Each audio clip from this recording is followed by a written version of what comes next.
Green screen studios and virtual sets are really the wave of the future. Now, when you're going to be doing a virtual set production, one of the most important elements in your studio is a perfectly seamless green screen.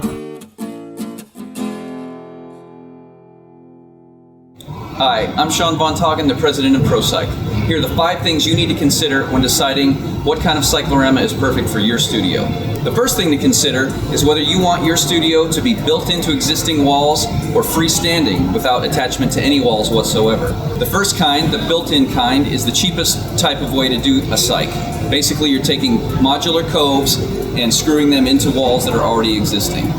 Now, if that's not going to work for you, if you don't have walls that you can already go into, or if you need space behind your cyc for cabling or rigging or lighting, you want to do a freestanding cyc. I'm standing in the middle of the Las Vegas Convention Center at the 2017 NAB trade show. We have a freestanding cyc here because we can't go into walls. Secondly, you want to consider the shape of your cyc. Are you going to use 1 wall, 2 walls, or even 3 walls? A 1-wall cyc we just call a straight wall cyc. Basically, you're just using modular coves to go into an existing wall or creating a straight wall with coves at the bottom. Very simple, very inexpensive way to do your cyc. Has some limitations as far as camera angles and things like that. The most common configuration is what we call an L-shaped cyc. Has 2 walls. A wall on the left, wall on the right, and a corner in the middle. There's a third option, which we call a U-shaped cyc, with a back wall, a right wall, and a left wall.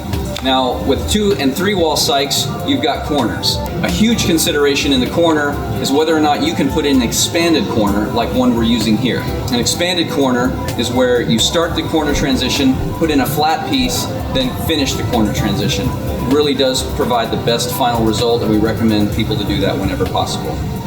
Thirdly, you want to decide the cove size of your cyc. So we have at ProCyc anywhere from an 18-inch all the way up to a 60-inch cove radius. The one we're using right here at this trade show is a 42-inch cove radius. It's in our System 3 and 4 studios, and it is probably the most commonly used in green screen applications. It just provides a really nice final effect. The fourth thing you want to decide is how tall you want your cyc to be. Now, you may be limited by the height of the ceiling in your studio space, or you may have unlimited space. Everything is customized and modular, so we can go up to 20 feet tall. You can do an 8 foot tall, but 10 and 12 is probably the average. Now finally, you're going to want to decide what to do with your flooring on your cyc. Because this is such an important consideration, at ProCyc we developed 2 kinds of ways to do your flooring. We have the ProCyc Virtual Green Chroma Key paint, which is a high quality premium paint. It's what you're going to use on your walls. You can also use that on your floor. The one disadvantage with paint is you're going to be painting over it when it gets dirty. You can't really wash paint without changing the color.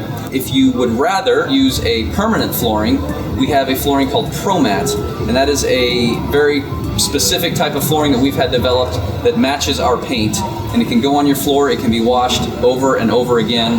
Whether you're going to paint your floor, use ProMat flooring, that's your final consideration. So those are the 5 things.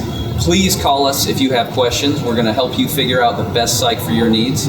But thank you for watching and hope this was helpful.